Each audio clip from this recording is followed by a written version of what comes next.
In his first CBS 60 Minutes interview since 2020, President Trump fielded questions on topics from tariffs to immigration to the government shutdown, which now threatens to become the longest shutdown in U.S. history. Democrats' fault. As for Democratic lawmakers' demand that Affordable Care Act subsidies be extended before reopening the government, Trump stood firm by his position. Obamacare is terrible, and we can fix it with the Democrats.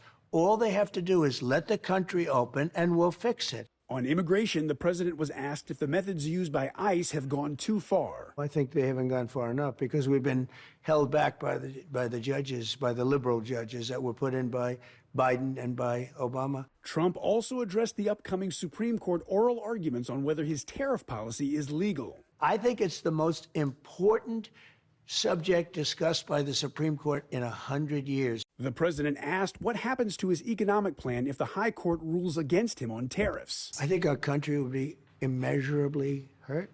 I think our economy will go to hell. The wide-ranging interview also covered topics including cost of living, foreign policy challenges, and concerns about the possible use of the military to combat crime in American cities. I'm Reed Binion reporting.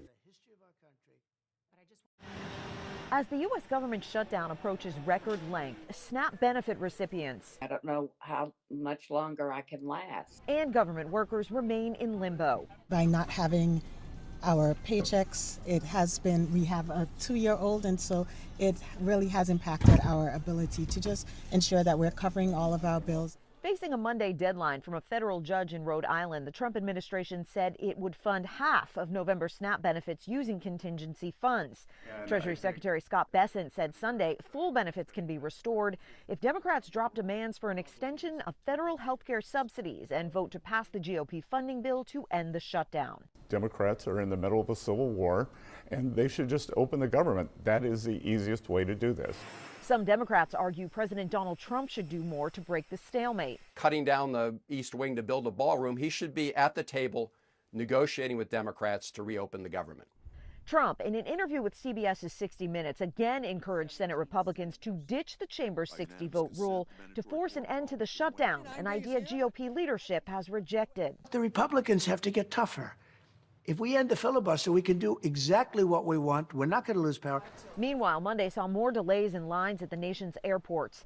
Transportation Secretary Sean Duffy said some air traffic controllers have called in sick in protest of having to work without pay, while others are taking time off to work other jobs until government paychecks restart. In Washington, I'm Karen Kafa. 'Tis the season when gift giving can take over our lives. But with many Americans still worried about rising costs, resale or secondhand shopping is becoming a more popular way for finding value and meaning in gifts. What we're finding is that consumers are ready to spend nearly 40% of their holiday budgets on secondhand, which is up significantly from last year. Alon Rotem of ThreadUp, an online thrift store, says the stigma around buying secondhand is starting to disappear, with it becoming more mainstream. Because value is king with consumers, this is a great way for them to extend their dollar and get more for their money. Secondhand is also a way to sort of cut through the noise of the ordinary and find more unique items that tell a story, items that are more personal. Other ways to save. Start early to take advantage of end-of-summer clearance sales. Don't wait until Black Friday. Use reward credit cards, taking advantage of cash back or points. And to keep your holiday shopping from turning into a financial horror show, remember, for your debit card, know your balance, don't overdraft and suffer fees. For your credit card, even if you have a high limit, don't spend beyond your budget. And with buy now, pay later options, try not to use them for discretionary spending that can quickly add up. Very easy to forget, say 2 out of the 20 small purchases with different payment due dates that you made from a few months ago. And once you have missed payments, they may get reported to the credit bureaus. In Washington, Michael Yoshida. From credit cards to buy now, pay later services to simply understanding a budget and how to stick to it, we spoke with several financial and value experts on how to be savvy and strategic with your holiday shopping. 'Tis the season when gift giving can take over our lives. But with many Americans still worried about rising costs, resale or secondhand shopping is becoming a more popular way for finding value and meaning in gifts. What we're finding is that consumers are ready to spend nearly 40% of their holiday budgets on secondhand, which is up significantly from last year. Alon Rotem of ThreadUp, an online thrift store, says the stigma around buying secondhand is starting to disappear, with it becoming more mainstream. Because value is king with consumers, this is a great way for them to extend their dollar and get more for their money. Secondhand is also a way to sort of cut through the noise of the ordinary and find more unique items, items that tell a story, items that are more personal. Other ways to save. Start early to take advantage of end-of-summer clearance sales. Don't wait until Black Friday. Use reward credit cards, taking advantage of cash back or points. And to keep your holiday shopping from turning into a financial horror show, remember, for your debit card, know your balance, don't overdraft and suffer fees. For your credit card, even if you have a high limit, don't spend beyond your budget. And with buy now, pay later options, try not to use them for discretionary spending that can quickly add up. Very easy to forget, say, 2 out of the 20 small purchases with different payment due dates that you made from a few months ago. And once you have missed payments, they may get reported to the credit bureaus. And one of the experts we spoke with recommended to use a budgeting app to lay out a clear picture of just how much money you have coming in and how much you're using on expenses. Then you'll know just how much money may be left over for items and gifts for your friends and family. In Washington, I'm Michael Yoshida. The government may be shut down, but local businesses are stepping up. Your reporter covering Placer County, Connor McGill, spoke with 2 Roseville businesses that say even a small act of kindness can make a big difference. Fresh baked goods skipped the shelves and went straight into neighbors' hands. A Roseville bakery is stepping up as SNAP benefits disappear. It's awful, right? Like, we can't not give people what they need. Sorry. For the owners of Hidden Coffee Bar, seeing their fellow community members struggle hits close to home. My wife and I, we personally have experience being on SNAP benefits in the past, and I grew up in a household that I had to get free hot lunch as a kid, in a family like that, and so when that happened, we knew we wanted to help in some regard. When Austin and Juliet Frucci heard SNAP benefits would stop amid the government shutdown, they took to social media, announcing a simple but powerful gesture. The Hidden Coffee team has talked and collaborated and has decided to offer free coffee and pastries to anyone who is currently on the EBT and SNAP programs.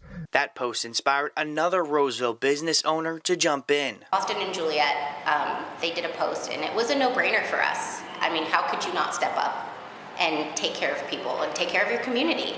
It's so important, and we can do it, and I can make more bread. Just gluten-free kitchens filling a gap in funding with what they do best. No questions asked. If you have a SNAP card and you're hungry, you can come in and get free sourdough. For both businesses, it's not about the dollars lost. It's about the connection gained. Coffee is not necessarily like filling the need that SNAP does, but one beautiful thing about coffee is that it can spark joy, enjoyment in life, and so being able to offer maybe a little bit of joy, of rest, of like connection in a time that's really stressful is really important to us. Now, both Hidden Coffee Bar and Just Gluten-Free Kitchens are now accepting donations to keep their efforts going, hoping to continue to bring a little bit of comfort in one cup and loaf at a time, right? We're going to. The government shutdown is now in its 2nd month. At the center of the battle on Capitol Hill, healthcare subsidies that make insurance more affordable for millions of Americans. Those tax breaks, though, are set to expire. Democrats want to see them extended. Ripping health care away from millions of Americans is unpopular. More than 24 million people have health insurance through the Affordable Care Act, also known as Obamacare, and roughly 92% of enrollees receive federal tax credits to help lower their monthly costs. Renewing the subsidies would cost $35 billion every year for the next 10 years. Many Republicans say they won't negotiate the subsidies question until enough Democrats approve a spending bill to reopen the government. get this thing open. We have shown in good faith that we will do the appropriations process. Regardless of subsidies, the cost of health insurance through the Affordable Care Act will jump. KFF, a nonprofit focused on health policy, recently looked at monthly costs for healthcare coverage and found ACA insurers are raising premiums by roughly 26% next year.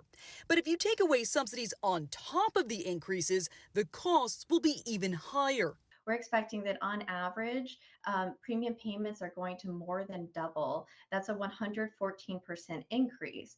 KFF says average monthly premium costs could go from $888 to as much as $1,904 in 2026. I have people who are sitting at home in Massachusetts right now looking at their new health care premiums and trying to decide between health care and rent. Federal tax credits are set to expire at the end of the year. I'm Jen Sullivan reporting. And even if the government is shut down, the heavens are open. A prayer kicked off a food giveaway that will help thousands of people facing food insecurity across the metro. We got here about 7:30 p.m. Lashika Carter and her daughter sat in their car for 14 hours in hopes of being one of the families to receive free groceries. The government shut down and hardships on a lot of families. We just gotta do what we have to do to make sure we have what we need. Carter would be joined by 2,000 other families going through a similar situation come Saturday morning. Why are the world we got to sit here and be out here trying to get some food for us to be able to eat? Kerry Ruff served in the military for 8 years and is on a fixed income since retiring. He says he relies on SNAP to help with groceries. At least some people care about other people. And the fact is that what these people are doing, they're doing a great job of being able to try to help people find something to eat. Some of those people were the 500 volunteers that were loading the food into the back of people's cars, like 10-year-old Madison Morris. It's important to me because other people that's not in my shoes or other people who have situations going on, I can help comfort them and they can feel like more confident and not feel like stuck up because of their situations. And the need was so great that people had to be turned away because there was no more food left. But Carter, along with her daughter, were able to get themselves a box. Don't lose your faith. Keep your hope in God. Keep praying. Keep pushing. He's going to make a way because Psalm 23 said, "The Lord is my shepherd and I shall not want." So he will meet every need. Carter says the box of groceries will help take the edge off and will put a plate of food on her table for her birthday.